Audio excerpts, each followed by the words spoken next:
अध्याय 6 9 से 13। अतः तुम इस रीति से प्रार्थना किया करो, हे हमारे पिता, तू जो स्वर्ग में है, तेरा नाम पवित्र माना जाए, तेरा राज्य आए, तेरी इच्छा जैसे स्वर्ग में पूरी होती है वैसे पृथ्वी पर भी हो। हमारे दिन भर की रोटी आज हमें दे, और जिस प्रकार हमने अपने अपराधियों को क्षमा किया है वैसे ही तू भी हमारे अपराधों को क्षमा कर, और हमें परीक्षा में न ला, परंतु बुराई से बचा, क्योंकि राज्य और पराक्रम और महिमा सदा तेरे ही है। आमीन। तो हम देख रहे हैं कि प्रभु से की सिखाई हुई प्रार्थना, और उसमें हम 3 पॉइंट देख चुके, और आज है चौथा। पहले 3 कौन कौन से? पिता, फिर स्वर्गीय पिता, और तेरा नाम पवित्र माना जाए। चलो चौथा पॉइंट कौन सा आना चाहिए?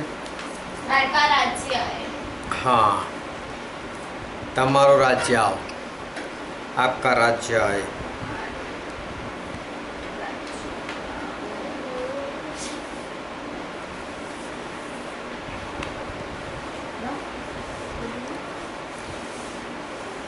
परमेश्वर का राज आओ मतलब क्या?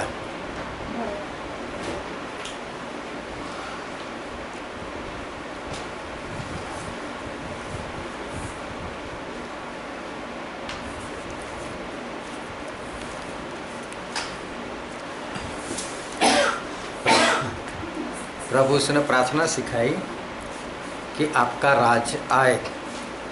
इसका मतलब ये हुआ कि परमेश्वर का राज नहीं आया।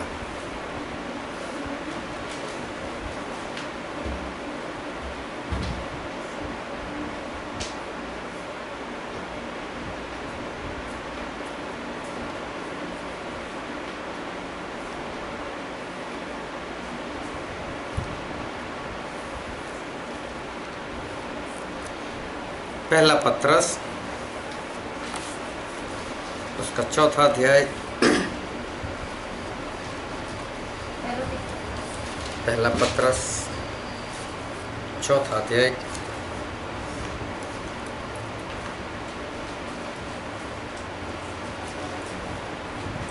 उसका 2 और 3 पद। ताकि भविष्य में अपना शेष शारीरिक जीवन मनुष्य की अभिलाषाओं के अनुसार नहीं, वरन परमेश्वर की इच्छा के अनुसार व्यतीत करो, क्योंकि अन्य जातियों की इच्छा के अनुसार काम करने और लुचपन की बुरी अभिलाषाओं, मतवालापन, लीला क्रीड़ा, पियपन और घृणित मूर्ति पूजा में जहाँ तक हमने पहले समय गवाया वही बहुत हुआ।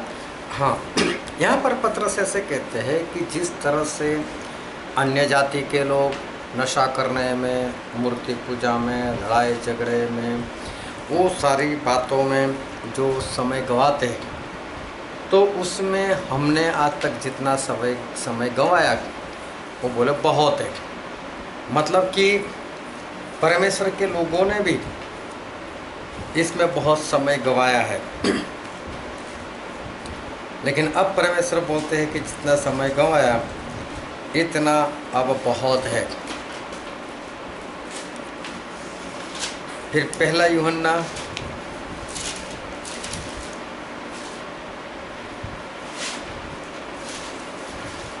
उसका 5वां अध्याय,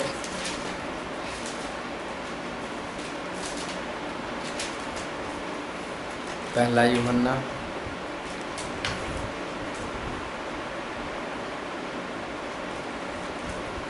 5वां अध्याय और 19वां पद। हम जानते हैं कि हम परमेश्वर से हैं और सारा संसार उस दुष्ट के वश में पड़ा है। हाँ, सारा संसार दुष्ट के वश में है, मतलब पूरी दुनिया जो है वो शैतान के वश में है।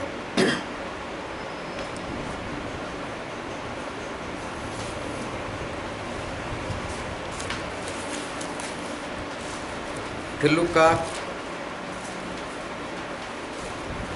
का 4था अध्याय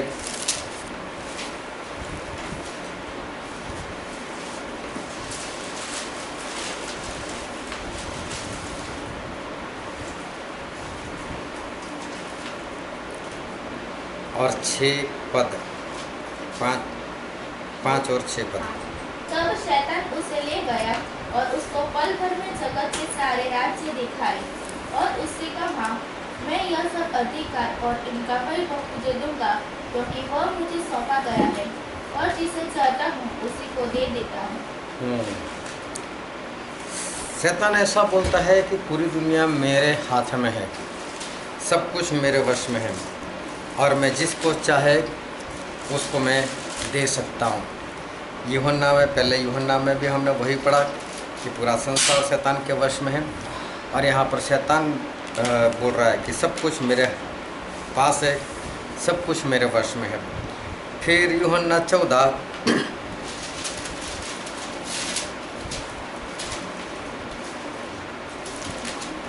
और 30 पद।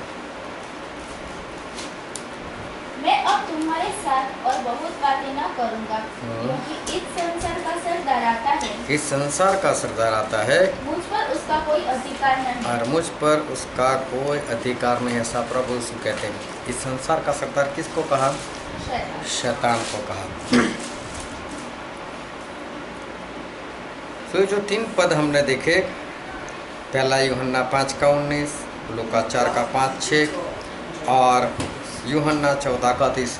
इससे इतना पता चलता है कि जो संसार है, मतलब ये जगत है, ये दुनिया है, वो शैतान के वश में है और शैतान उसका सरदार, मतलब अधिकारी या राजा वो बनकर वो बैठा है।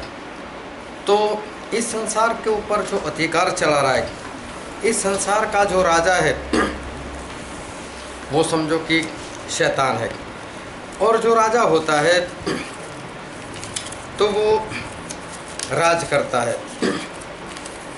और उसके वश में ही सब कुछ होता है, उसके ही हाथ में सब कुछ होता है और लोग उसी की इच्छा के अनुसार वो जीवन जो है वो जीवन जीते हैं।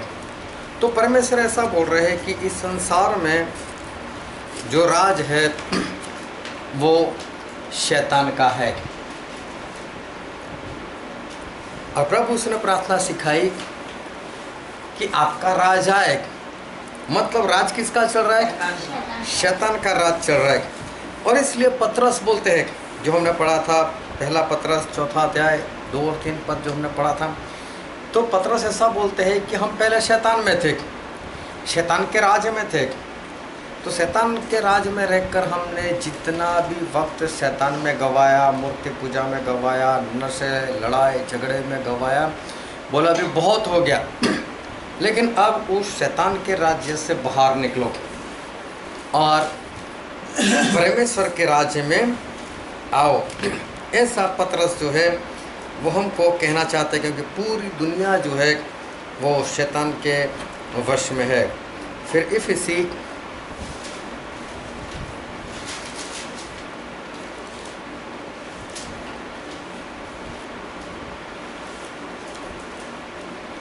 उसका 2 अध्याय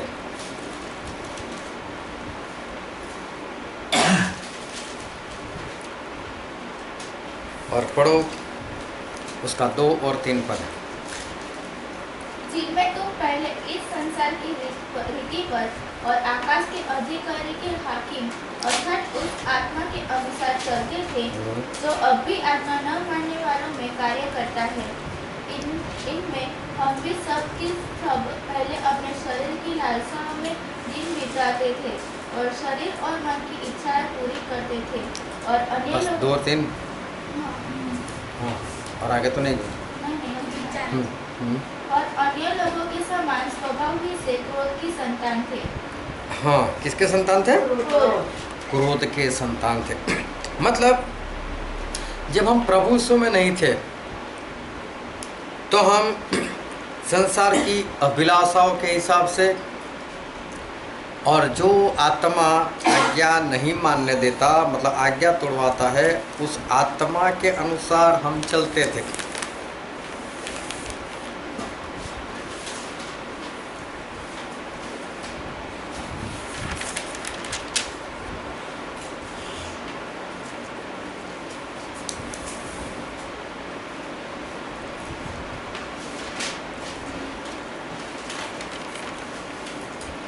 तो जब परमेश्वर में नहीं थे तो बोले इस तरह से आज्ञा तोड़ने वाला आत्मा, आज्ञा भंग करवाने वाला जो आत्मा था, उसके अनुसार मतलब कि शैतान के अनुसार तुम पहले चलते थे परमेश्वर में आने से पहले।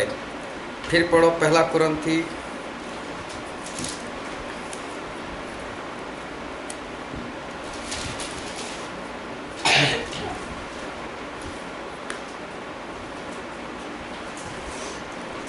उसका 3रा अध्याय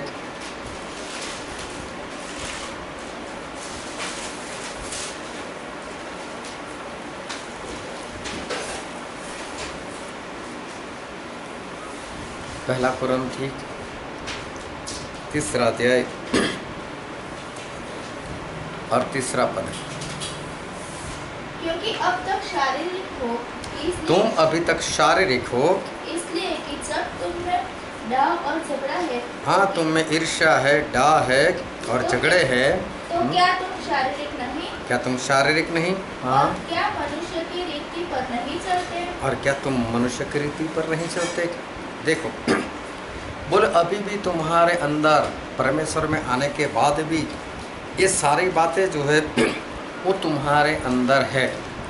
जैसे हमने पत्रस में पढ़ा, एफिसी में पढ़ा और अभी कुरिन्थी में पढ़ रहे, तो ये सारी बातें ऐसे लोगों को लिखी गई है कि जो लोग मसीह में आ चुके हैं,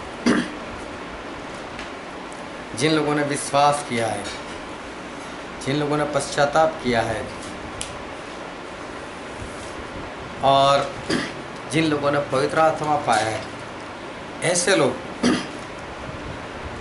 और ऐसे लोगों के अंदर अभी भी ऐसी बातें जो है, जो शैतान की है, वो उनके अंदर दिखाई देती है।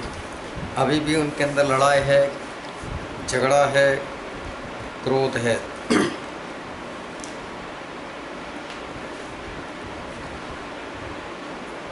फिर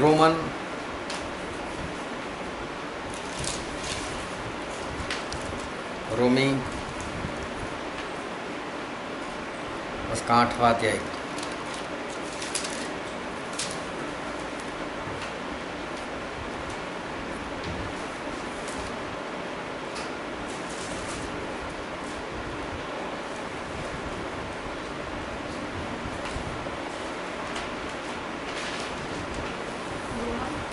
रोमी 8 और 5 से लेकर 8 पद। क्योंकि शारीरिक व्यक्ति शरीर की बातों पर मन लगाते हैं, परंतु आध्यात्मिक आत्मा की बातों पर मन लगाते हैं। शरीर पर मन लगाना तो मृत्यु है, परंतु आत्मा पर मन लगाना जीवन और शांति है।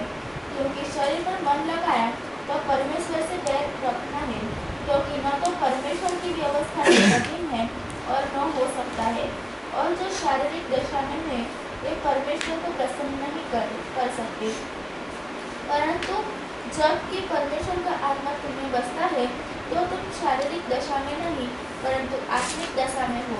यदि किसी में मसीह का आत्मा नहीं है तो वो उसका जन नहीं। 8 સુધી જ વાંચો। तो यहाँ पर लिखा है कि शारीरिक व्यक्ति जो शारीरिक बातों के ऊपर मन लगाता है, और जो आत्मिक व्यक्ति होता है वो आत्मा की बातों के ऊपर मन लगाता है। और 9वें पद में ऐसा लिखा है कि जो जिसके अंदर पवित्र आत्मा नहीं वो सारे शारीरिक लोग हैं। जिसके अंदर परमेश्वर का आत्मा होता है वो लोग शारीरिक अवस्था में नहीं हैं, लेकिन वो तो आत्मिक अवस्था में आ जाता है। तो पवित्र आत्मा नहीं होने की वजह से लोग शारीरिक रहते हैं। और शारीरिक का मतलब जो अपने शरीर की बातों के ऊपर मन लगाता है। शरीर की बातों के ऊपर मन लगाना मतलब पहनना, ओढ़ना, घूमना फिरना, खाना पीना,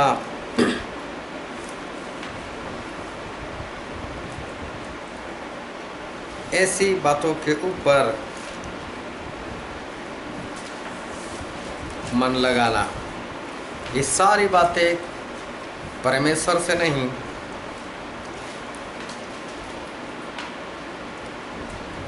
पर शैतान से है।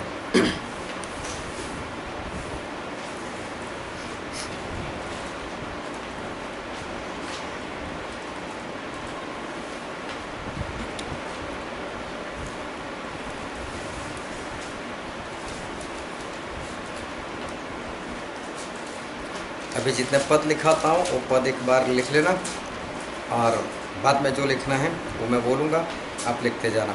पहला तिमोथी 2:9,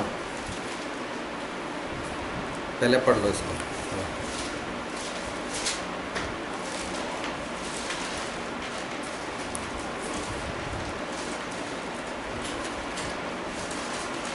पहला तिमोथी 2:9।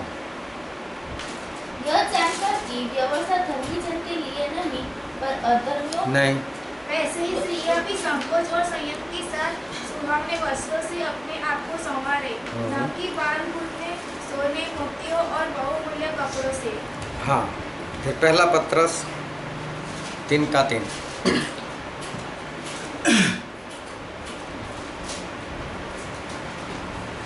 तुम्हारा श्रृंगार दिखावटी न हो, अर्थात बाल गूंथना और सोने के गहने या भ्रांति के कपड़े पहनना। फिर पहला कुरिन्थी 11वां अध्याय 14, 15, 16 पद।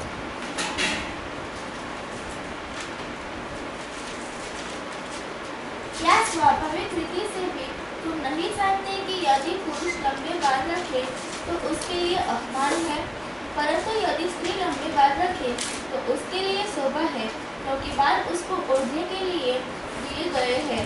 परंतु यदि कोई विवाद करना चाहे तो यह जान ले कि न हमारी और न परमेश्वर की कलीसिया की ऐसी रीति है। फिर पढ़ो व्यवस्था विवरण, उसका 22वां अध्याय। हाँ, अपना व्यवस्था विवरण 22 और 5। कोई स्त्री पुरुष का पहरावा न पहने और न कोई पुरुष स्त्री का पहरावा पहने, क्योंकि ऐसे कामों के सब करने वाले तेरे परमेश्वर यहोवा की दृष्टि में घृणित है। फिर उसी का 14वां अध्याय और पहला पद। तुम अपने परमेश्वर यहोवा के पुत्र हो, इसलिए मरे हुओं के कारण न तो अपना शरीर चिराना और न भौहों में बाल मुड़ाना। फिर लेवी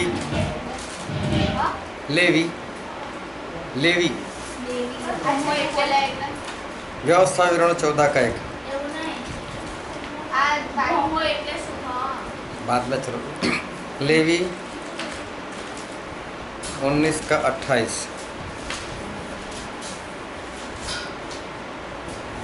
मूर्तों के कारण अपने शरीर को बिल्कुल न छीनना और न उसमें छाप लगाना, मैं यहोवा हूँ।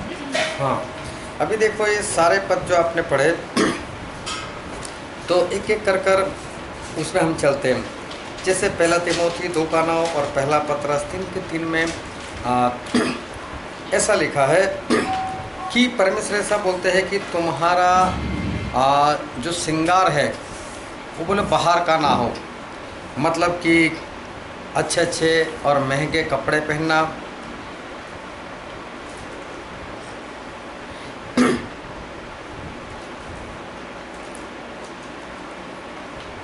फिर भ्रांति के कपड़े पहनना। हाँ, अलग अलग तरह के। हाँ, शॉर्ट टॉप ना लंबा टॉप, हाँ, फिर आगे भी कट, एक और ऊंचा एक और पूरा नीचा। हाँ हाँ, ऐसे बोले भ्रांति के कपड़े नहीं।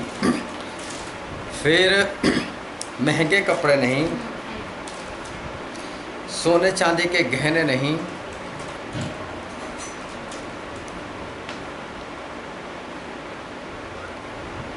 और अलग अलग तरह के बाल बनाने का श्रृंगार नहीं होना चाहिए।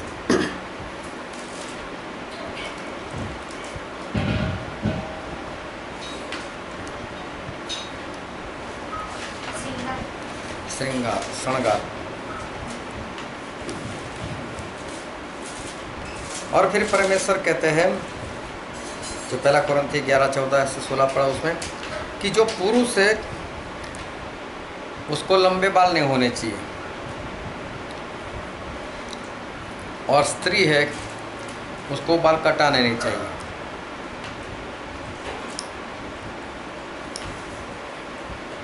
ना पुरुष लंबे बाल करे, ना स्त्री बाल कटाए।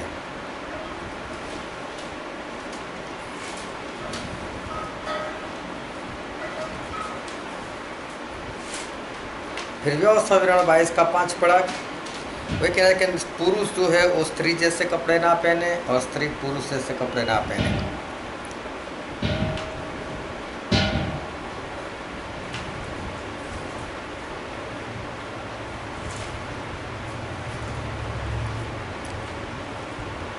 लेडीज जीन्स भी आ गई, लेडीज टी शर्ट भी आ गया,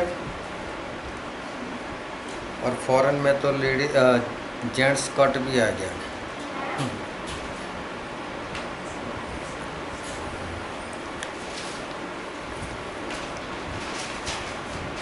ऐसा नहीं होना चाहिए। फिर उसका 14 का एक जो पढ़ा था उसमें लिखा भौं, भौं मतलब कि आईब्रो। परमेश्वर बोलते वो भी मत करवाओ।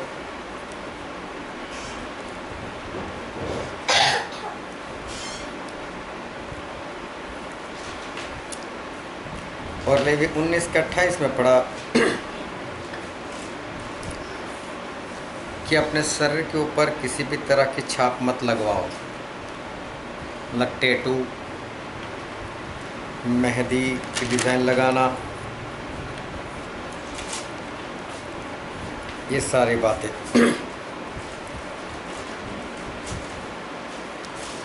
ये सारी बातें शारीरिक लोग करते हैं, और शारीरिक लोग मतलब कि जिसमें परमेश्वर का आत्मा नहीं,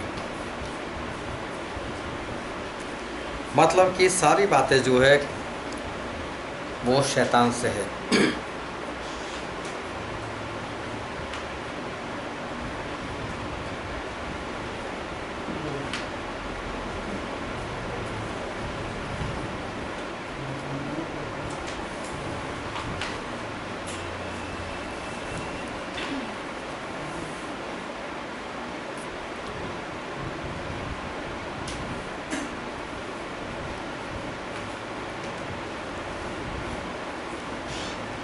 फिर पढ़ो प्रेरितों के काम,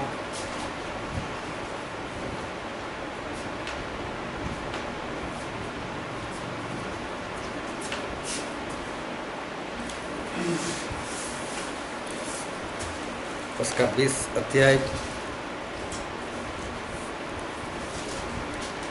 इसमें भी पहले सारे पद लिख दो। उसका 28वां पद। 1 मिनट। प्रेरितों के काम 20 और 28। फिर पहला कुरिन्थी 6:20।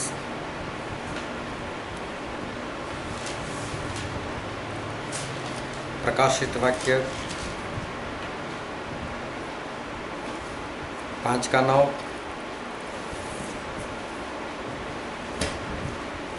दूसरा पत्रस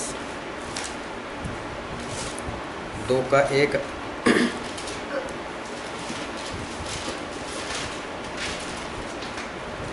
इफिसी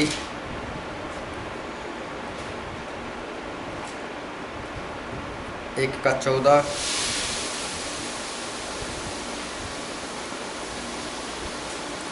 गलाती 3:13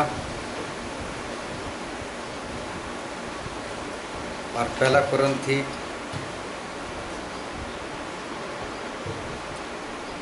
7:23 23। पढ़ो अभी प्रेरितों के काम 20:28।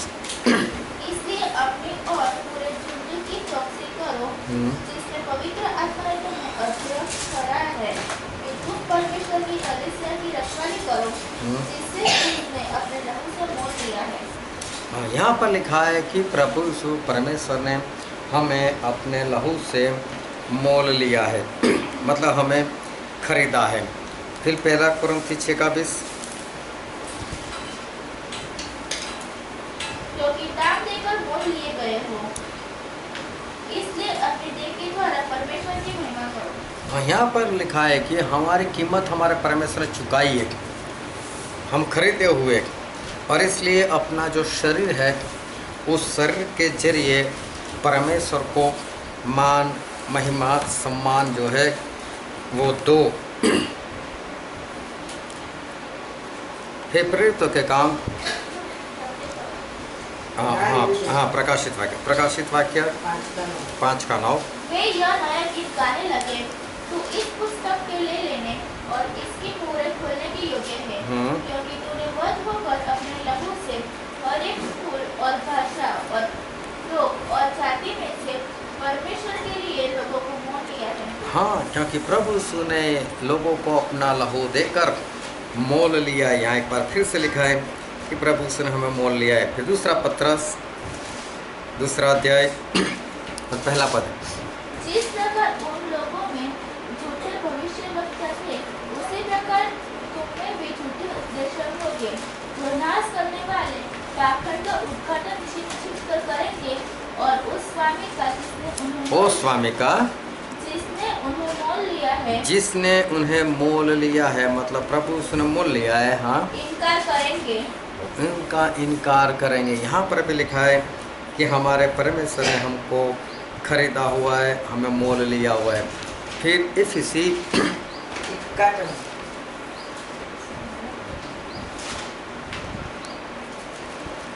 इफिसी पहला अध्याय और 14वां पद, वहाँ उनके मोल लिए हुओं के छुटकारे के लिए हमारी पीड़ा सत्ता बयान है। हाँ, यहाँ एक बार फिर से लिखा है कि परमेश्वर ने अपने लोगों को मोल लिया है। फिर गलाती 3:13,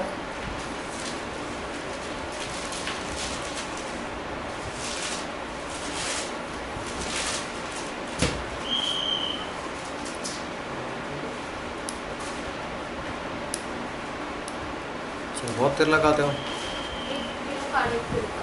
गलाती 3,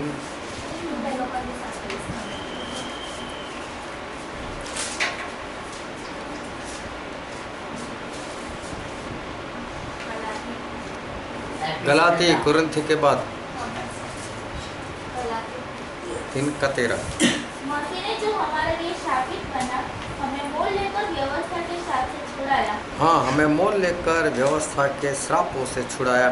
यहाँ पर भी लिखा है कि हमारे परमेश्वर ने हमको खरीदा है। और पहला कुरिन्थी 7:23, तुम दाम देकर मोल लिए गए हो, मनुष्य के दास न बनो। हाँ, एक बार फिर से लिखा है कि तुम दाम देकर मोल लिए गए हो। अभी बहुत ध्यान से इस वचन को समझो। ये सभी जगह पर हमने ये पढ़ा कि परमेश्वर ने हमको मोल लिया है, मतलब कि परमेश्वर ने हमको क्या किया है? खरीदा है। हमारे परमेश्वर ने हमको खरीदा। उससे पहले हमने जितने भी वचन देखे, जो हमने शुरू किया था पहले यूहन्ना 5:19 से लेकर जो व्यवस्था लेवी 19:28 तक हमने पढ़ा, वो सब शारीरिक बातें, शैतान की बातें हमने देखी कि पहले तुम शैतान के अनुसार चलते थे। पतरस बोलते जितना समय तुमने शैतान में गवाया, लड़ाई झगड़े में गवाया, वो बहुत हो गया। और फिर यूँ लुका में जिस तरह से हमने पढ़ा कि शैतान बोलता है कि मैं जो हूँ, मेरे वश में ये पूरा संसार है। प्रभु यीशु ने भी कहा कि संसार का अधिकारी, सरदार, मतलब शैतान जो है, वो शैतान आ रहा है। फिर इफिसी में हमने पढ़ा कि जो आत्मा अभी आज्ञा नहीं मानने वाले लोगों के अंदर काम कर रहा है, मतलब शैतान का आत्मा काम कर रहा है।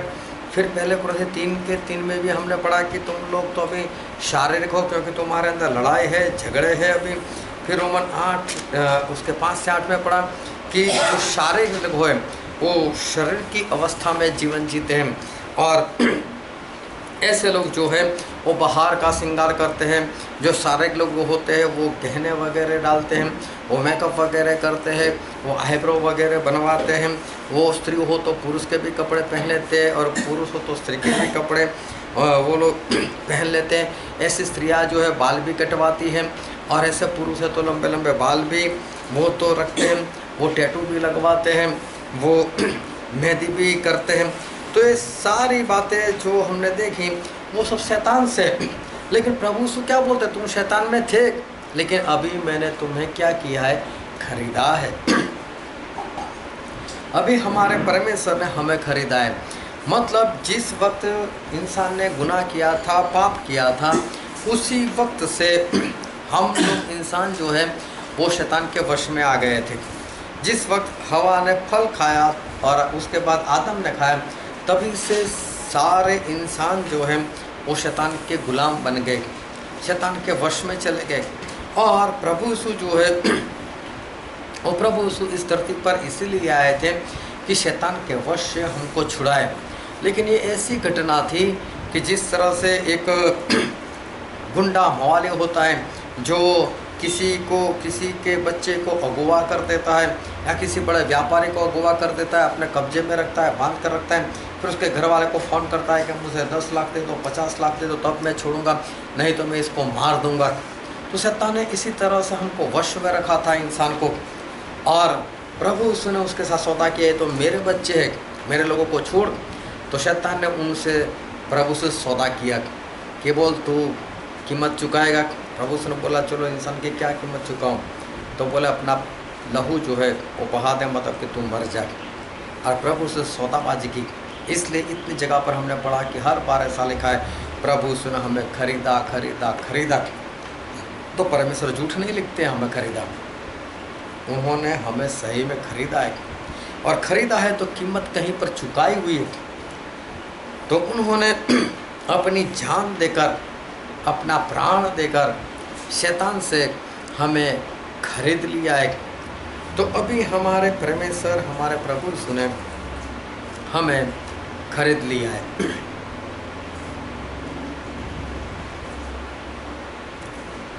शैतान के पास से कीमत देकर हमें खरीद दिया। तो पहले हम शैतान के थे, लेकिन जब हमें खरीदा है तो अब हम हो गए परमेश्वर के, अब हम हो गए प्रभु यीशु के। लेकिन प्रभु यीशु ने हमें शैतान के पास से खरीद लिया। और इसलिए लिखा है, हम पढ़ते हैं मरकुस में, मरकुस 10 और 45। क्योंकि मनुष्य का पुत्र इसलिए नहीं आया कि उसकी सेवा टहल की जाए, परंतु इसलिए आया कि आप सेवा टहल करें और बहुतों की छुड़ौती के लिए अपना प्राण दे। बहुतों की छुड़ौती के लिए। छुड़ौती मतलब जब किसी को कोई गुंडा मवाली अगवा कर लेता है, उसको बांध कर रखता है, और उसके बदले में जो पैसे मांगता है, वो पैसा जो है, जो कीमत है, उसको बोलते हैं छुड़ौती। क्योंकि वो पैसा देकर बाद में वो बच्चा है, व्यापारी जो भी, उसको छोड़ देता है। खंडनी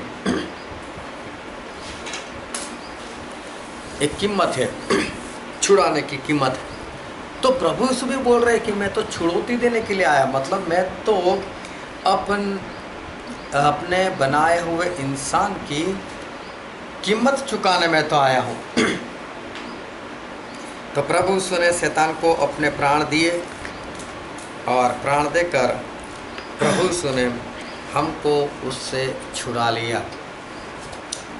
तो छुड़ाने के बाद अब हम शैतान के नहीं, लेकिन हम हो गए प्रभु यीशु के।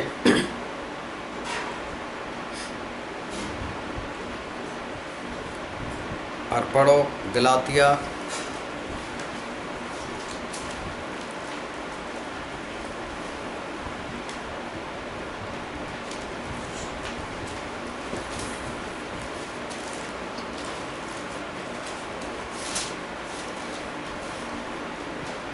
5वां अध्याय और पहला ही पद।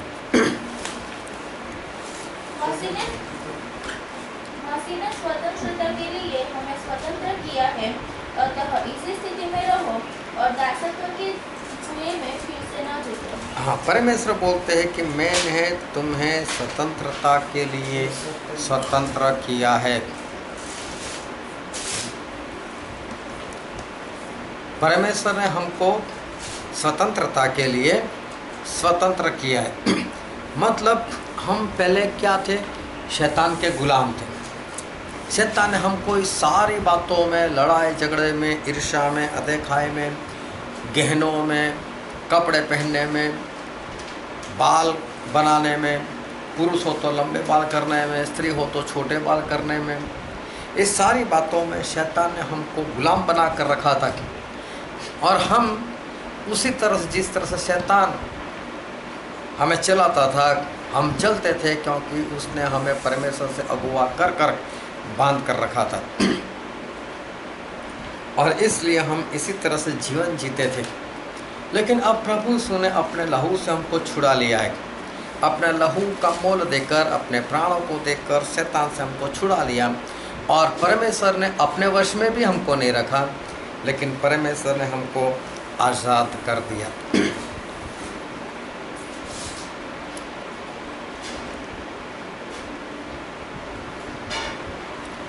तो जितने लोग नए जन्म पाए हुए लोग हैं,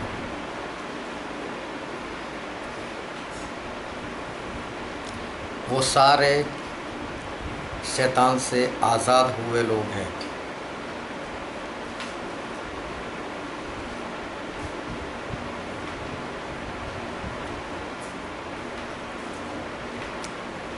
और परमेश्वर ने भी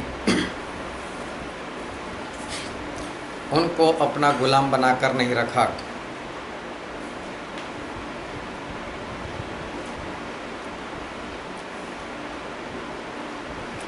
लेकिन परमेश्वर ने उनको आज़ाद कर दिया है।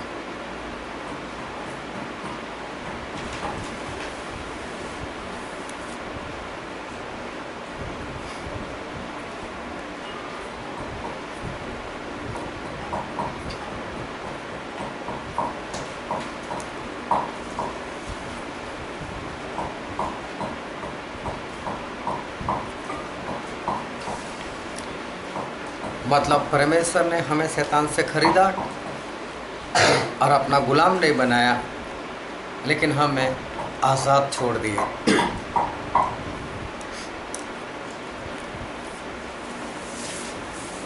एक बार क्या हुआ, मैं छोटा था। छोटा मतलब समझो कि शहरों के जितना में होगा। और हमारे घर के पीछे छत के ऊपर, मतलब छप्पर के ऊपर, वो सीमेंट की बनाई हुई छत नहीं, छप्पर के ऊपर एक तोता आकर बैठ गया। अभी तोता आकर बैठ गया। तोता बहुत चालाक होता है और तुरंत वो उड़ भी जाता है। तो मैंने उसको देखा, तो मैंने जब उसको उड़ाने का प्रयत्न किया तो ज़्यादा उड़ नहीं पाता था। तो मैंने उसको पकड़ लिया, तो मेरे हाथ में भी आ गया। तो मैंने उसको घर के अंदर रखा। तो मैंने सोचा इसको ला उड़ाता हूँ, लेकिन ज़्यादा उड़ नहीं पा रहा है। तो हमारे पास वो चूहे पकड़ने वाला पिंजरा था। अभी और तो कोई पिंजरा था नहीं, और वहाँ पर वो बिल्ली भी आती थी, तो बिल्ली तो खा जाएगी इसको। तो मेरे पापा थे, तो मेरे पापा ने बोला कि इसको ना पिंजरे में डाल दे। तो मैं चूहे वाले पिंजरे में उसको बंद कर दिया। फिर मेरे पापा ने मालूम उसकी हरकत देख कर ऐसा बोले ये तो पालतू तोता है। बोले किसी का पालतू तोता है, और बोले किसी तरह से पिंजरे से आज़ाद होकर वो यहाँ पर आ गया है। तो जो लोग तोता पालते हैं ना, वो लोग क्या करते हैं, उसको झूला बना कर देते हैं, और वो तोता होता है ना, वो उसमें झूले में वो झूला झूलता है। तो उसकी कुछ हरकतें देखकर मेरे पापा को लगा ऐसा। तो मेरे पापा ने भी झूला बना दिया। बोले इस तरह से बना दो। तो हम दोनों ने मिलकर ऐसा झूला भी बना दिया, और सही में तोता वैसा ही करने लगा। अभी 1-2 घंटे हुए हो गए, और हमारे मोहल्ला का एक लड़का आया। बोले आपके घर में तोता आया? मैंने बोला हाँ आया हुआ है। कहाँ है? मैंने बोला उसको पिंजरे में रखा है। बोले वो हमारा तोता है। तेरा धोता है, कोई बात नहीं ले जाओ, लेकिन तुझे कैसे पता चला? तो उसका घर दूसरी मंजिल पर था, तो तोता उड़कर हमारे छप्पर के ऊपर बैठा था, उसे दूर से देख लिया था। तो पहले तो उसको ऐसा अभी आ जाएगा, अभी आ जाएगा, अभी आ जाएगा, लेकिन जब आया नहीं तो 1.5-2 घंटे के बाद ढूंढने के लिए वो निकला। मैंने उसको तोता वापस कर दिया। लेकिन ये बात एक बात को हमको सिखाती है कि जो बरसों तक गुलाम रहा होना, पिंजरे पे रहा होना, वो उसको आज़ाद भी कर दो ना, वो आज़ाद नहीं घूम सकता, वो उड़ नहीं सकता।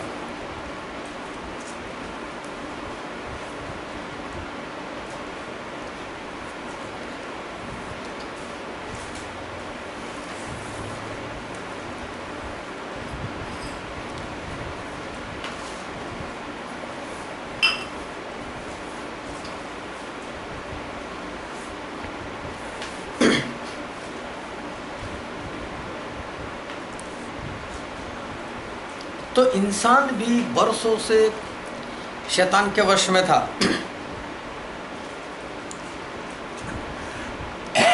शैतान का गुलाम बना हुआ था। शैतान जैसे चलाता था वैसे चलता था। परमेश्वर की आज्ञा के विरोध में। लड़का हो तो लड़की जैसे बनकर घूमना, लड़की हो तो लड़के जैसे बनकर घूमना, पत्नी हो तो भी पति के ऊपर हुक्म चलाना, और पति है फिर भी पत्नी के वश में रहना। हाँ, ये सारे शैतान के काम है।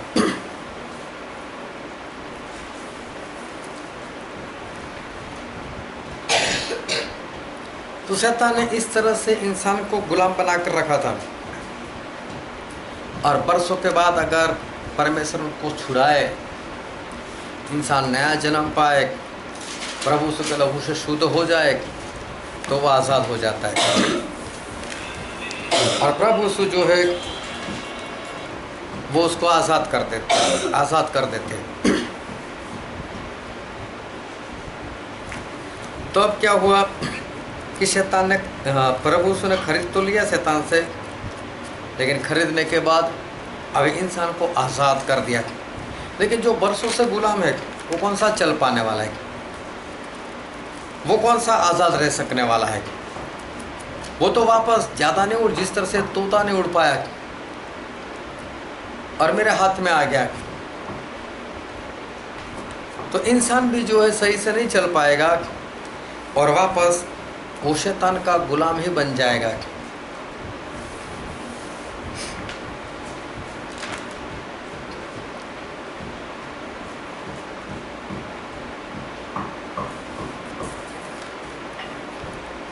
इसलिए परमेश्वर कहते हैं, पहला कुरिन्थी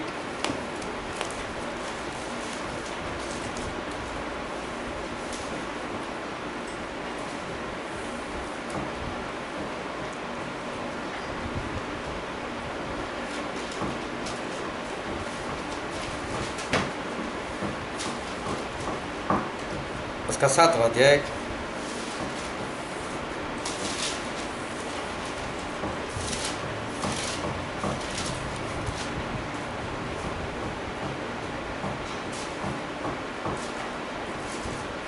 पहला कुरिन्थी 7वां अध्याय और 22वां पद। क्योंकि जो दास की दशा में प्रभु में बुलाया गया है, वह प्रभु का स्वतंत्र किया हुआ है। वैसे ही जो स्वतंत्रता की दशा में बुलाया गया है, वह मसीह का दास है। वो परमेश्वर का दास है। मतलब परमेश्वर ऐसा कहना चाहते हैं कि परमेश्वर चाहे तुम्हें आज़ाद कर दे, लेकिन तुम खुद परमेश्वर के दास बन जाओ।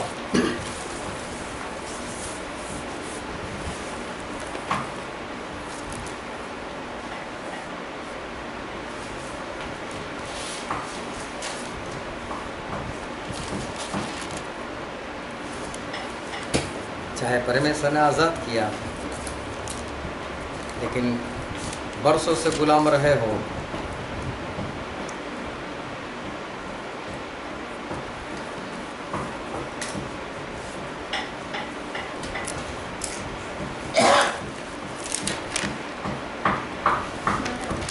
तो वापस शैतान गुलाम बना सकता है।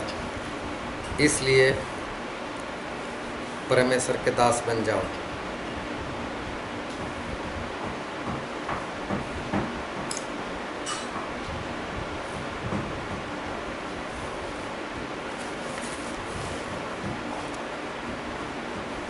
रोमन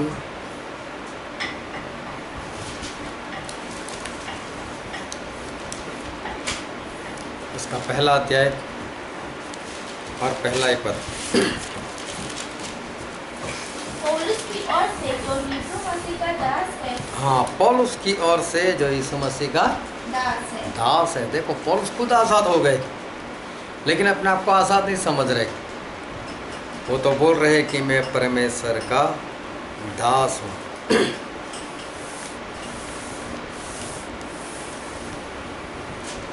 क्यों? क्योंकि बरसों से शैतान के गुलाम रह चुके हैं, और कहीं आज़ाद रहना चाहे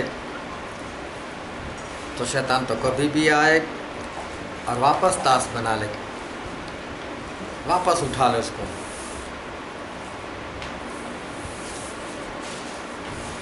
इससे अच्छा है बोले परमेश्वर का दास बनो।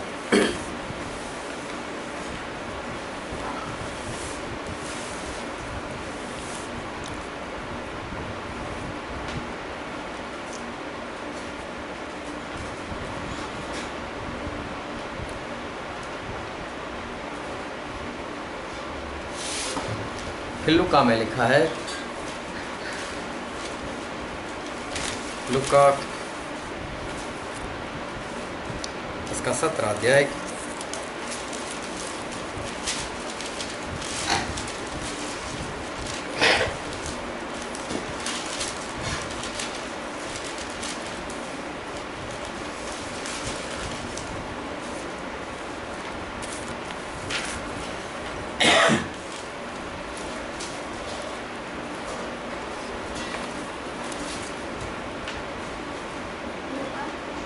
लुका 7 और 17 और 7 से 10। तुम में से ऐसा कौन है जिसका दास फल खोदता या भेड़ चराता हो, और जब वह फिर से आए तो उससे कहे तुरंत आकर भोजन करने बैठ, और यह ना कहे मेरा खाना तैयार कर, और जब तक मैं खाऊं पीऊं तब तक कमर बांध कर मेरी सेवा कर, इसके बाद तू भी खा पी लेना। क्या वह उस दास को ऐसा मानेगा कि उसने वही काम किए जिसकी आज्ञा दी गई थी? इसी रीति से तुम भी जब उन सब कामों को कर चुको जिसकी आज्ञा तुम्हें दी गई थी, तो कहो हम निकम्मे दास है, जो हमें करना चाहिए था हमने केवल वही किया है। यहाँ पर प्रभु ने एक दृष्टांत देकर अपने चेलों से ऐसा कहा कि कोई मालिक हो और उसका दास जो है वो खेत में गया हो, चाहे भेड़ बकरी चराने के लिए या खेत का कोई काम करने के लिए, और जब वो शाम को थका हुआ हारा थक कर वो जब घर पर आए बताने के लिए कि मालिक देखो मैं काम पूरा कर आया, और अगर उसका मालिक खाने पर बैठा हो तो क्या उसका मालिक उसको ऐसा बोलता है कि आजा आजा तू भी खाने के लिए बैठ जा मेरे साथ? लेकिन बोले मालिक क्या बोलता है? तो बोले मालिक तो ऐसा बोलता है चल जब तक मैं ना खा लूँ तब तक यहीं पर खड़ा रहे, बाद में घर पर जाना। अभी वो वापस ऑर्डर करेगा, लाओ चावल लाओ, चलो रोटी लाओ, चलो पानी लाओ। बोलो तो अपने नौकर से और भी काम करवाता है। बोले क्या वो ऐसा मानता है कि तू बहुत अच्छा काम कर आया, तू गया बाहर और खेत में अच्छा काम कर आया, भेड़ बकरी चरा कर आया, तूने बहुत अच्छा काम किया, तेरा धन्यवाद, तेरा शुक्रिया। बोले मालिक इस तरह से कभी शुक्रिया अदा नहीं करता है, और जो नौकर होता है, दास होता है, वो कभी शुक्रिया चाहता भी नहीं है। फिर प्रभु से अपने चेलों से कहा तुम भी अपने आप को ऐसे दास समझो और अपने पिता परमेश्वर से ऐसा कहो सारी आज्ञा मानने के बाद कि पिता हम तो निकम्मे दास हैं। परमेश्वर की आज्ञा मानो और आज्ञा मानने के बाद ऐसा बोलो कि परमेश्वर हम तो निकम्मे दास है, जो हमारा फर्ज था वही हमने किया। मतलब प्रभु यीशु भी ऐसा सिखाते हैं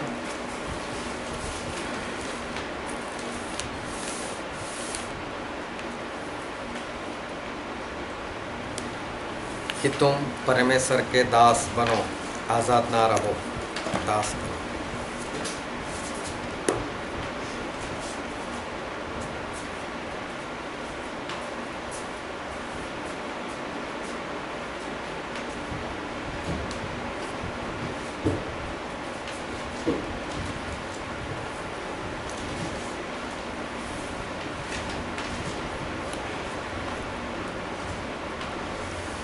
मत्ती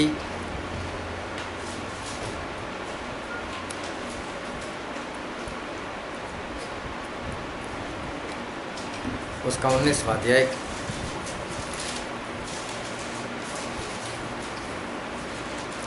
मत्ती 19, 16 और 17 पद। एक मनुष्य यीशु के पास आया और उससे कहा, हे गुरु, मैं कौन सा भला काम करूं कि अनंत जीवन पाऊं? उसने उससे कहा, तू मुझसे भलाई के विषय में क्यों पूछता है? भलाई तो एक ही है, यदि तू जीवन में प्रवेश करना चाहता है तो आज्ञा को माना कर। हाँ, अभी क्या हुआ है कि एक जवान और साथ में धनवान इंसान वो प्रभु के पास आया। उसने आकर एक सवाल किया कि प्रभु, अगर स्वर्ग में जाना हो तो मुझे क्या करना चाहिए? मैं स्वर्ग में जाना चाहता हूँ तो मुझे क्या करना चाहिए? तो प्रभु ने उसको क्या बोला? परमेश्वर की आज्ञाओं को मान। और आज्ञा किसको माननी होती है? जो नौकर होता है, जो दास होता है, जो चाकर होता है, जो गुलाम होता है।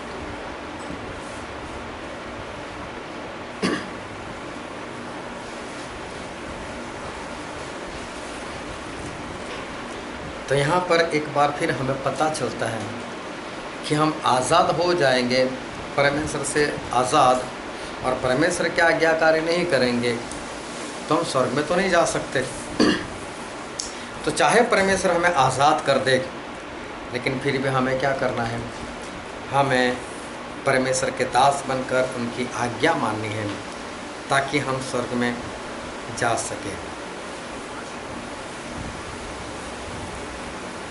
फिर पहला कुरिन्थी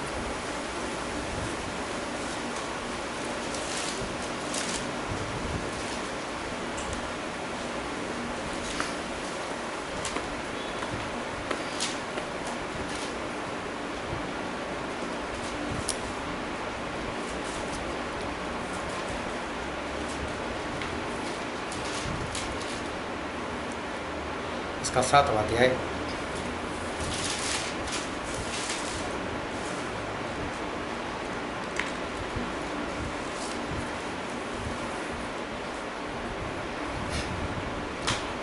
पहला कुरिन्थी 7, एक बार पद लिख लो, उसका 19वां पद, फिर 9वां अध्याय, उसका 27वां पद, फिर मत्ती 24, 48 से लेकर 51, हाँ, और याकूब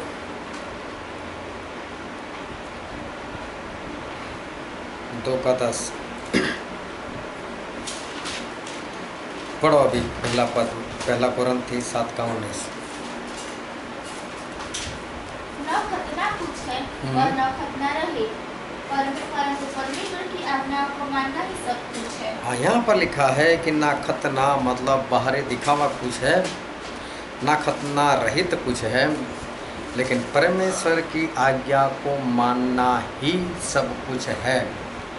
मतलब परमेश्वर की आज्ञा हमें माननी चाहिए,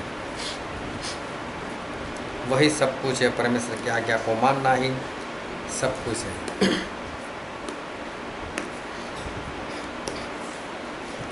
फिर दूसरा पद, परंतु मैं अपने देह को मारता, कूटता और वश में लाता हूँ। ऐसा न हो कि औरों को प्रचार करके मैं आप ही किसी रीति से निकम्मा ठहरूं।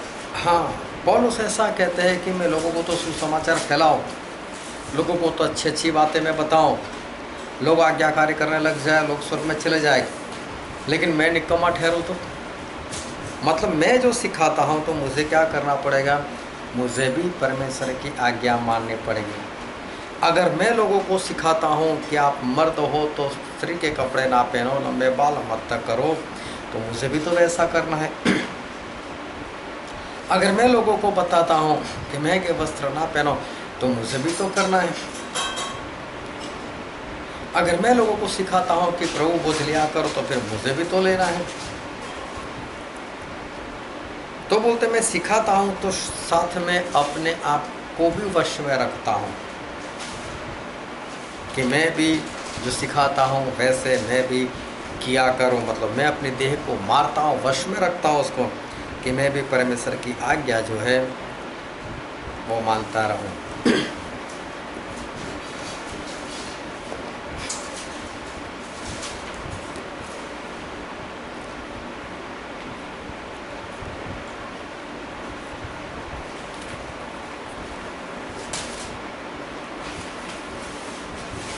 फिर उसके आगे वाला पद परंतु यदि वह दुष्ट दास सोचने लगे कि मेरे स्वामी के आने में देर है और अपने साथी दासों को पीटने लगे और पियक्कड़ों के साथ खाए पिए, तो उस दास का स्वामी ऐसे दिन आएगा जब वह उसकी बात न छोड़ता हो और ऐसी कड़ी जिसे वह न जानता हो, तब वह उसे भले ताड़ना देगा।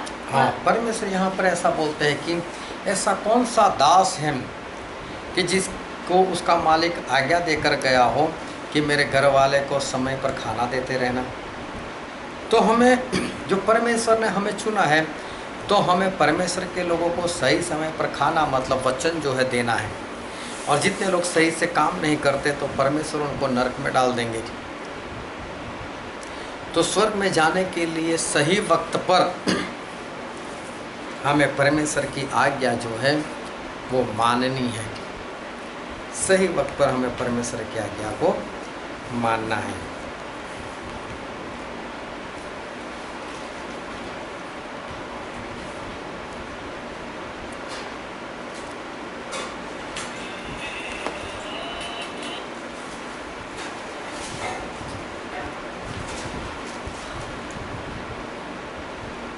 फिर उसके आगे वाला पद, क्योंकि जो कोई सारी व्यवस्था का पालन करता है परंतु एक ही बात में चूक जाए, तो वह सब बातों में दोषी ठहर चुका है।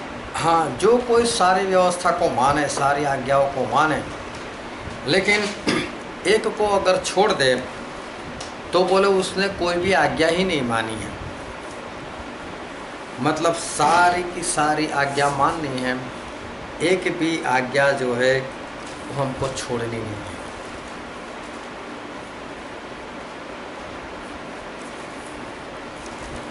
अब ये सारे पद का मतलब तो ये हुआ कि हमें परमेश्वर की एक दो नहीं, हमें परमेश्वर की बहुत सारी नहीं, लेकिन हमें परमेश्वर की 100% आज्ञा जो है वो सारी की सारी आज्ञा हमें माननी है। और अगर हम आज्ञा मानते हैं तो हम जाहिर करते हैं कि हम परमेश्वर के दास हैं और परमेश्वर हमारे मालिक है, क्योंकि आज्ञा देने वाला मालिक होता है।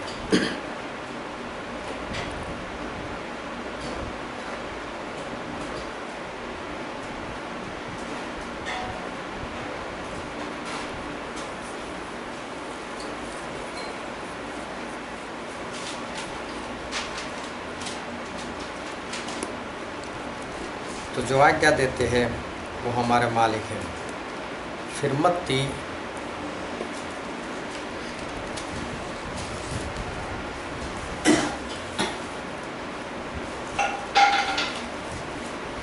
उसका 21वां अध्याय,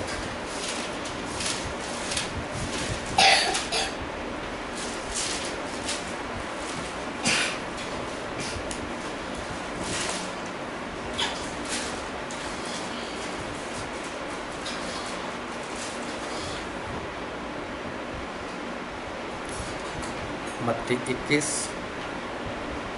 और 28 से 31। तुम क्या सोचते हो?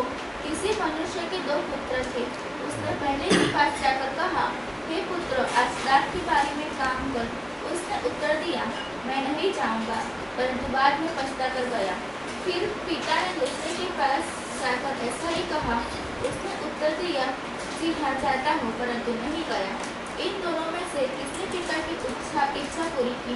उन्होंने कहा, पहले ने। यीशु ने उनसे कहा, मैं तुमसे सच कहता हूँ कि महसूल लेने वाले और वेश्याएं तुमसे पहले परमेश्वर का राज्य में प्रवेश करते हैं। यहाँ पर लिखा है कि एक इंसान था, उसके 2 बेटे थे, और क्या हुआ कि दोनों बेटों को बारी बारी से आज्ञा दी। तो पहले को आज्ञा दी, जाकर खेते में काम कर। उसे तो मना कर दिया, मैं नहीं जाऊंगा। बाप बोलता है, ठीक है भाई, तेरी मर्जी। लेकिन वो पछताया तो बाप बाद में चला गया काम करने के लिए। दूसरे को भी बोला कि जा बेटे खेत में जाकर काम कर, क्योंकि बाप ने तो देखा कि पहले ने मना कर दिया, तो दूसरे को बोला।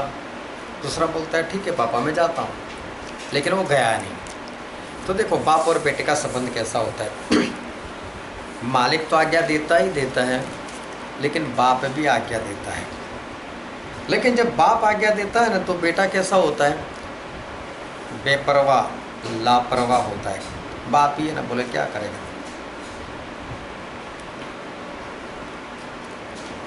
लेकिन मालिक होता है ना, वो तो संपूर्ण रीति से अपने दास को बोला, चल जा कर, ऑर्डर। लेकिन जो बाप होता है वो धीरे से बोलता है, जा बेटा ऐसा कर।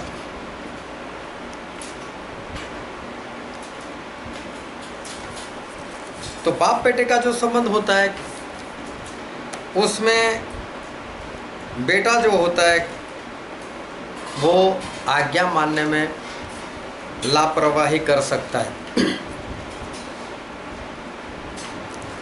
और बेटे में लापरवाही आ सकती है।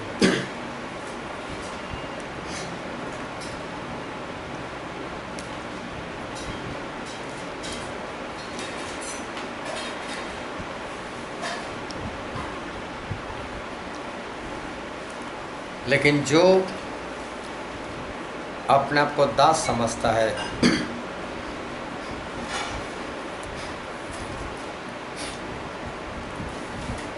उसको मालिक का डर लगता है।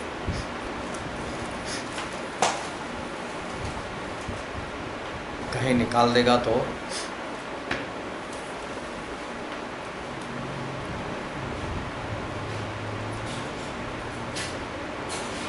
और वो लापरवाह नहीं होता।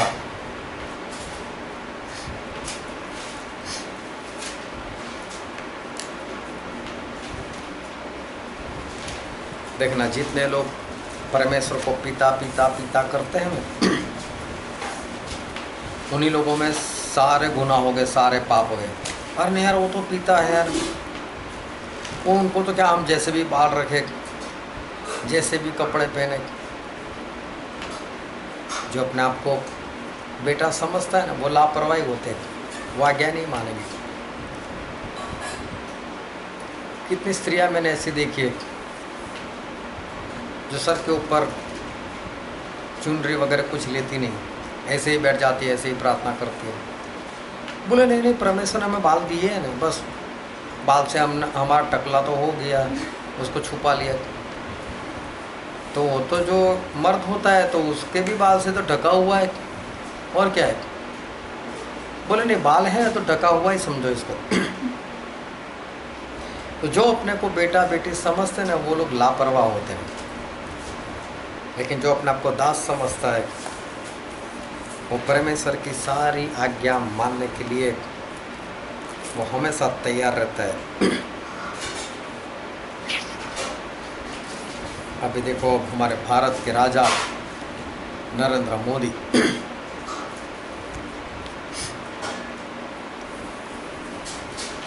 तो उन्होंने करवा दिया लॉकडाउन।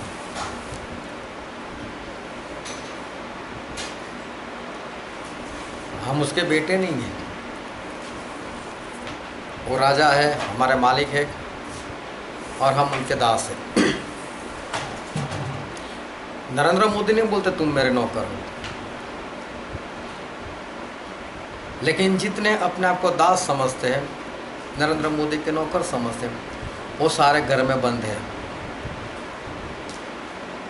और जो नहीं समझते वो बाहर रोड पर निकल जाते।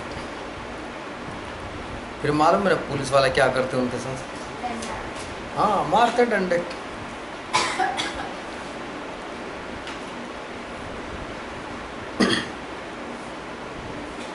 तो जो अपने आप को बेटा समझता है वो आज्ञाकारी में लापरवाह होता है, और लापरवाह होकर जब आज्ञा तोड़ता है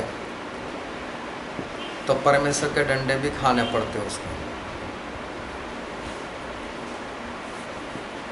फिर बोलते बीमारी क्यों आ गई? हाँ, तो ना आज्ञा नहीं माने ना, इसलिए आ गई।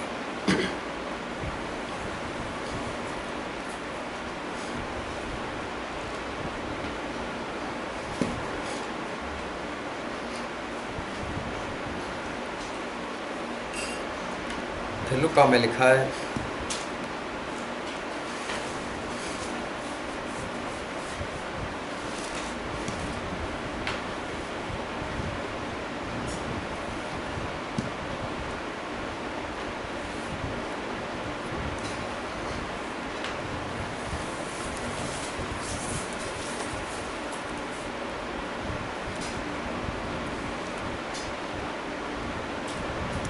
लुका इसका 17 अध्याय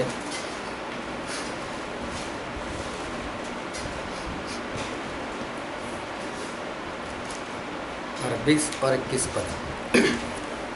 जब फरीसियों ने उससे पूछा कि परमेश्वर का राज्य कब आएगा, तो उसने उनको उत्तर दिया, परमेश्वर का राज्य दृश्य रूप में नहीं आता, और लोग यह न कहेंगे देखो यहाँ है या वहाँ है, क्योंकि देखो परमेश्वर का राज्य तुम्हारे बीच में है।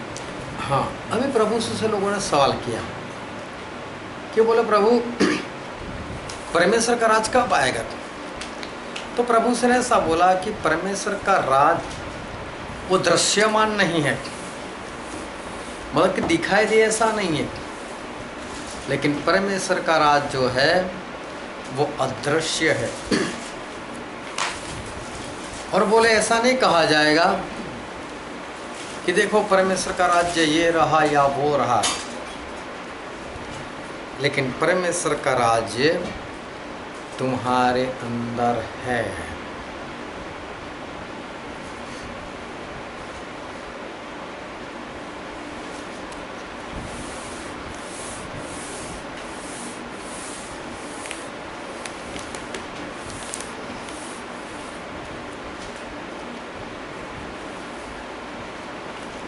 प्रभु ने जो ऐसा कहा उसका मतलब क्या कि परमेश्वर का राज्य अदृश्य है और वो तुम में है? उसका मतलब क्या कि जितने लोगों ने परमेश्वर को मालिक ग्रहण किया और अपने आप को दास माना है,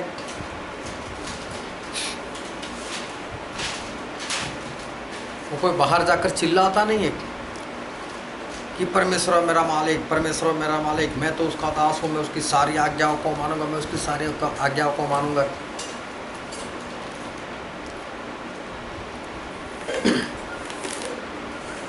क्योंकि राज को ग्रहण करना मतलब कि नरेंद्र मोदी को अपना राजा समझना, मतलब नरेंद्र मोदी के मुंह से निकली हुई सारी आज्ञाओं को मानना।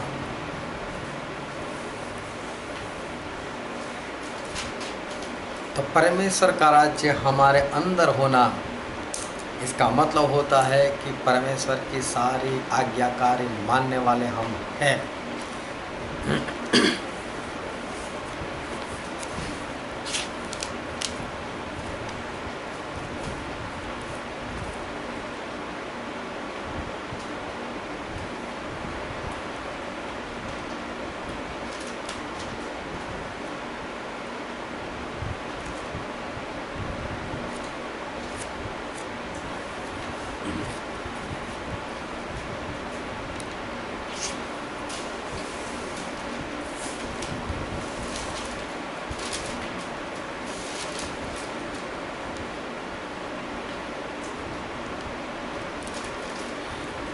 तो प्रभु यीशु ने अपने चेलों को प्रार्थना में सिखाया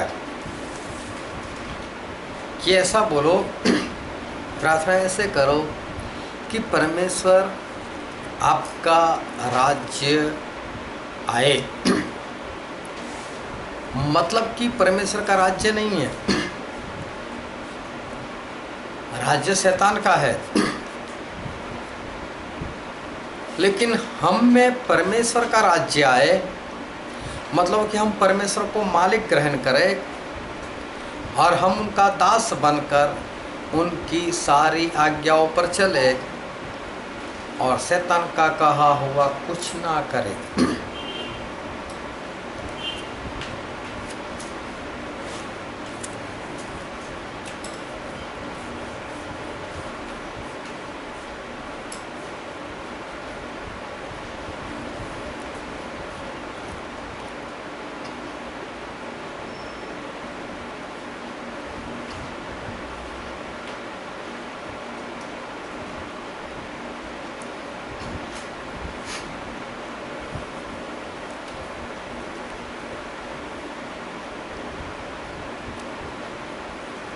है सभी को समझ में?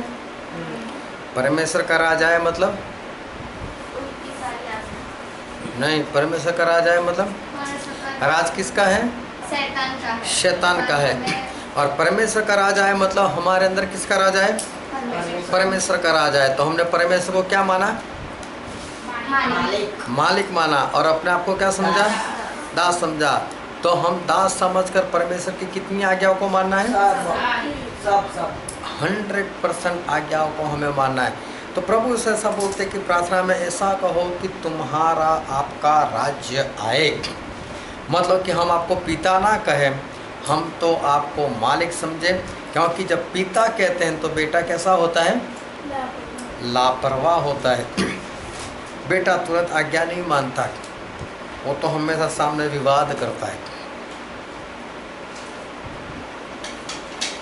एक में मानता ही नहीं है। एक बार बोलेंगे ऐसा कहा, नहीं नहीं नहीं पापा ऐसा ऐसा है ऐसा है, लेकिन दास होगा तो डरेगा, वो तो तुरंत ही मान लेगा। जो जितने नरेंद्र मोदी को राजा मानता है, अपना मालिक समझता है, तो कैसा आज्ञाकारी करता है। और जितने जो हमारे मालिक है, हमारे परमेश्वर, वो हमारा बुरा हो ऐसी आज्ञा हमें कभी नहीं देते।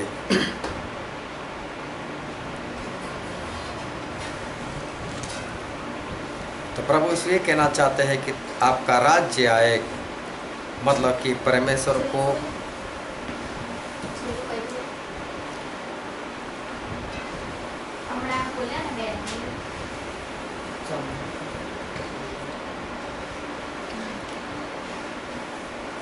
कि जो परमेश्वर को राजा मानता है, उनकी सारी आज्ञा मानता है। तो प्रभु उसने जो हमें सिखाया है कि आपका राज्य आए, मतलब ये कहना सिखाते हैं कि परमेश्वर को राजा ग्रहण करो और खुद को दास बनाओ और उनकी सारी आज्ञाओं को मानो।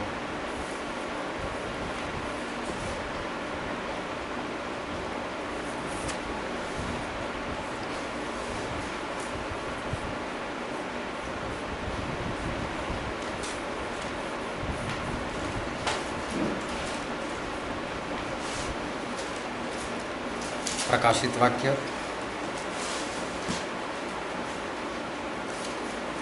इसका 20 वाक्य है।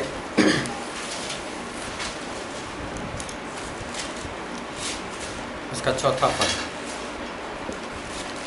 फिर मैंने सिंहासन देखे और उन पर लोग बैठ गए और उनको न्याय करने का अधिकार दिया गया। मैंने उनकी आत्माओं को भी देखा जिनके सिर यीशु की गवाही देने और परमेश्वर के वचन के कारण कटे गए थे और जिन्होंने न उस वस्तु की और न उसकी मूर्ति की पूजा की थी और न उसके साथ अपने माथे और हाथों पर ली थी। वे जीवित होकर मसीह के साथ 50 वर्ष तक राज्य करते रहे। किसके साथ राज्य करते रहे? मसीह के साथ। वो लोग मसीह के साथ राज्य करते रहे। फिर उसका 6 पद भी पढ़ो। धन्य और पवित्र वह है जो इस पहले पुनरुत्थान का भागी है, ऐसों पर दूसरी पृथ्वी का कुछ भी अधिकार नहीं, पर वे परमेश्वर और मसीह के याजक होंगे और उसके साथ 1000 वर्ष तक राज्य करेंगे। हाँ, परमेश्वर के साथ वो लोग 1000 वर्ष राज करेंगे। फिर दूसरा पद लिखो, पहला कुरिन्थी इसका 15 अध्याय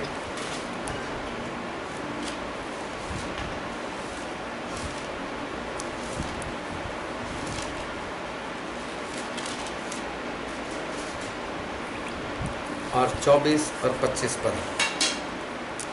इसके बाद अंत होगा, उस समय वह सारी प्रधानता और सारा अधिकार और सामर्थ्य का अंत करके राज्य को परमेश्वर पिता के हाथ में सौंप देगा, क्योंकि जब तक हम अपने बैरियों को अपने पांवों तले न ले आए, तब तक उसका राज्य करना अवश्य है।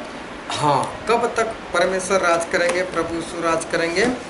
तो बोले जब तक अपने बैरियों को अपने पैरों तले ना कर दे, तब तक प्रभु यीशु जो है वो राज करेंगे। लिख लो कि जब तक सारे बैरियों को, सारे दुश्मनों को नाश ना कर दे, तब तक प्रभु यीशु राज करेंगे।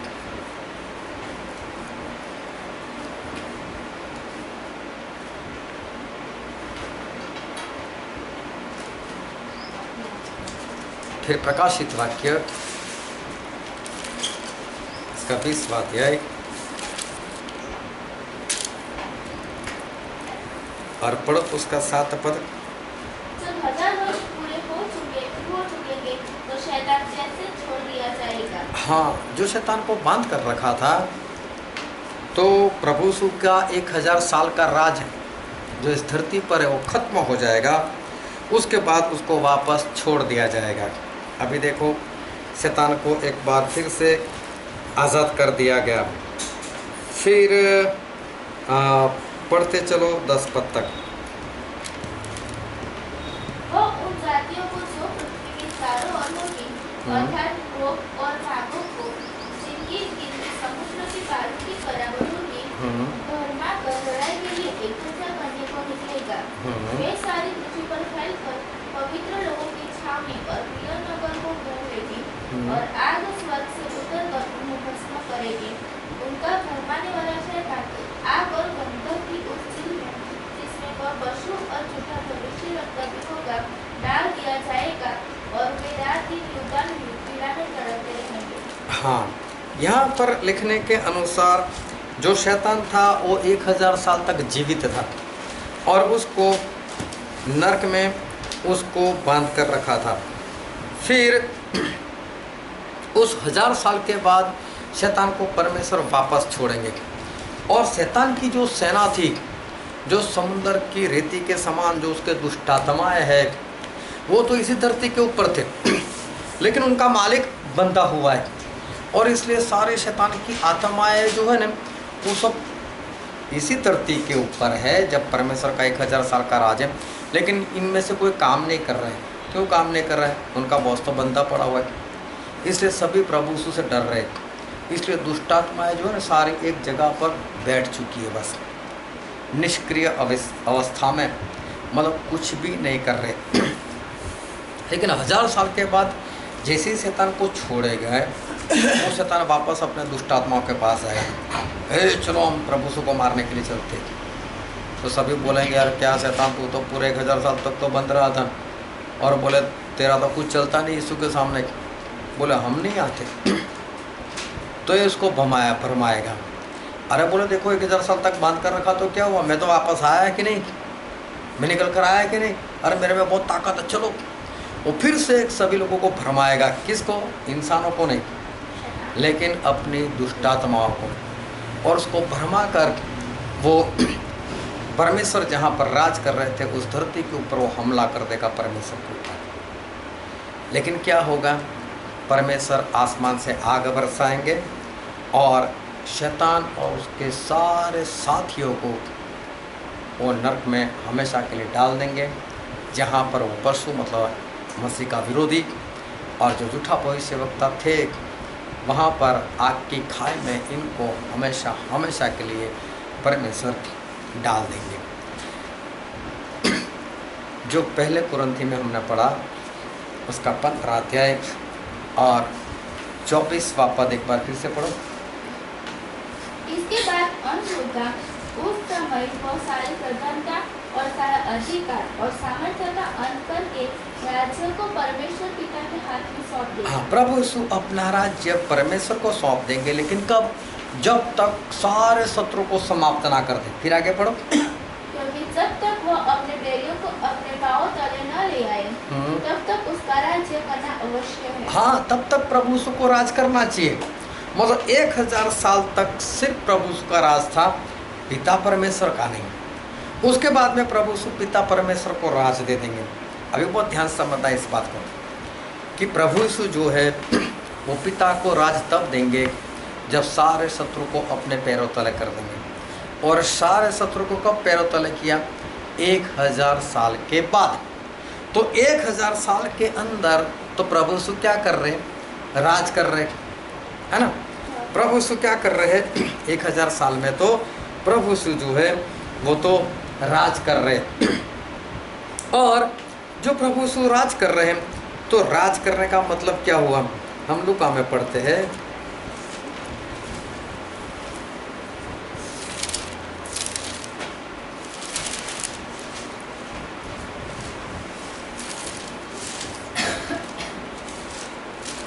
उसका 19वां अध्याय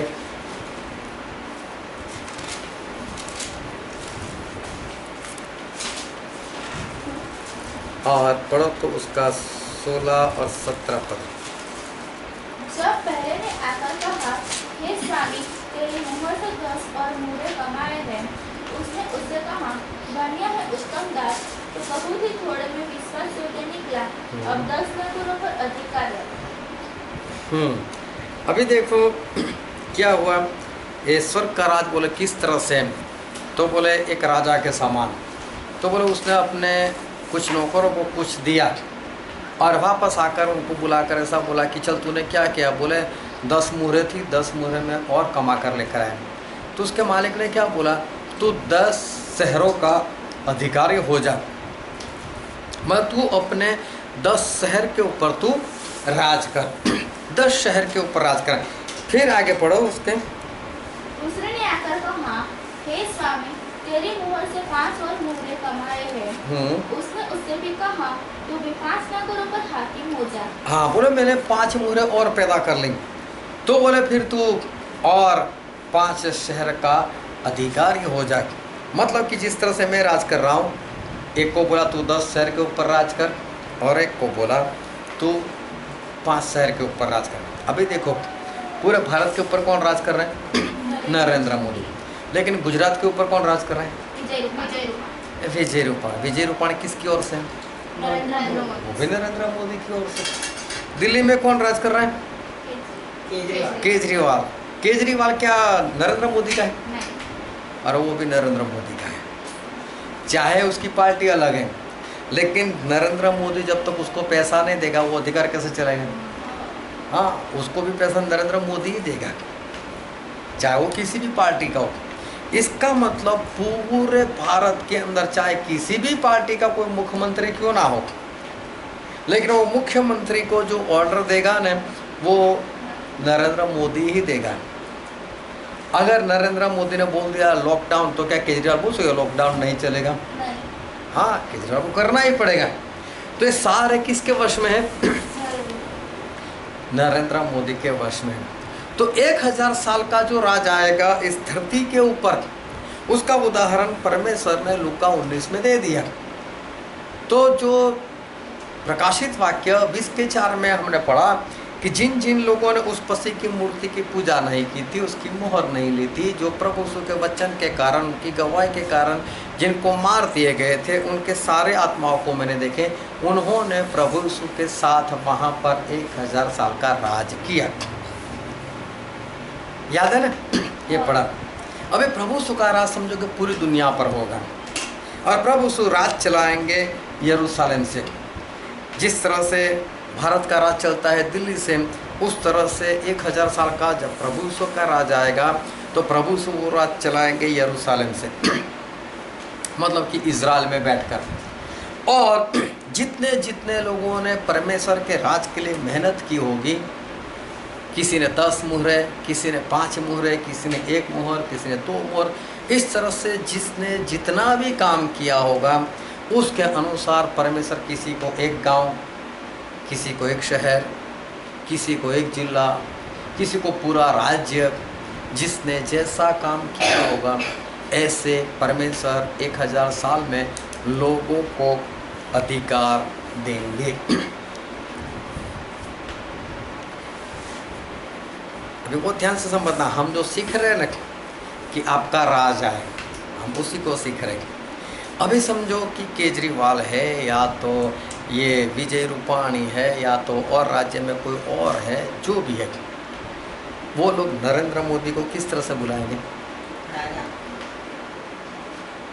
मालिक बोलेंगे, राजा बोलेंगे, साहब बोलेंगे, माननीय प्रधानमंत्री बोलेंगे, चाहे कुछ भी अंदर दिल में हो, लेकिन बुलाएंगे तो इसी तरह से। लेकिन ऐसा बोलेंगे पप्पा, मोदी पप्पा। हाँ, तो कहने का मतलब ये है कि राज करता है ना, और उसके राज के अंडर में जो है वो उसको पापा नहीं कहते। उसी तरह से प्रभु यीशु का जब राज आएगा उसमें समझो कि आप पहुंच गए और आपको 10 शहर मिल गए, तो आप ऐसा बोलोगे यीशु पापा। हाँ, वहाँ वो पापा नहीं है हमारे, वहाँ पर भी वो हमारे मालिक है। वो जैसे कहेंगे वैसे हमको 1000 साल तक राज चलाना है। तो प्रभु यीशु ये सिखाना चाहते कि आप ऐसी प्रार्थना करो, आपका राज आए। मतलब उनको पापा मत बोलो, उनको पिता मत कहो,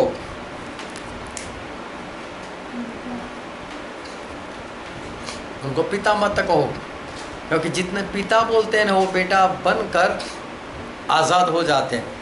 होता है, करता है, रहता है, ऐसा करता है वो। लेकिन जो परमेश्वर को अपना मालिक समझता है, अपना बॉस समझता है, वो तो डर कर भी सारी आज्ञाकारी करता है। और जब उस धनवान ने पूछा कि प्रभु स्वर्ग में जाने के लिए क्या करो, तो प्रभु उसने बोला आज्ञा मानो। तो बेटा जो है सही से आज्ञा नहीं मानता, लेकिन गुलाम, दास, नौकर, चाकर वो अच्छे से आज्ञा मानता है। इसीलिए तो उड़ाऊ पुत्र ने कहा कि अब से मुझे बेटा मत समझ, क्योंकि बेटा तो कुछ भी लेकर भाग जाएगा। अब नौकर समझ में तेरी सारी आज्ञाओं को मानूंगा।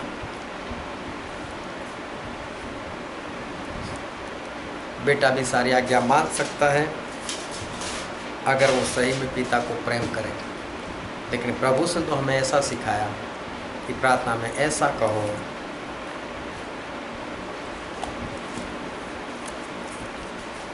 कि परमेश्वर आपका राज आए। मतलब प्रभु से ने तो हमको ये सिखाया कि परमेश्वर को मालिक ग्रहण करो और खुद उनका दास बनो, और उसी तरह से आगे बढ़ो ताकि सारी आज्ञाएं आप मान सको। तो प्रभु से ने सिखाया राज्य आओ, आपका राज्य आए, मतलब प्रभु को राजा ग्रहण करो और खुद को दास मानो। और एक नहीं, दो नहीं, बहुत सारे नहीं, लेकिन सारी आज्ञाओं को मानो।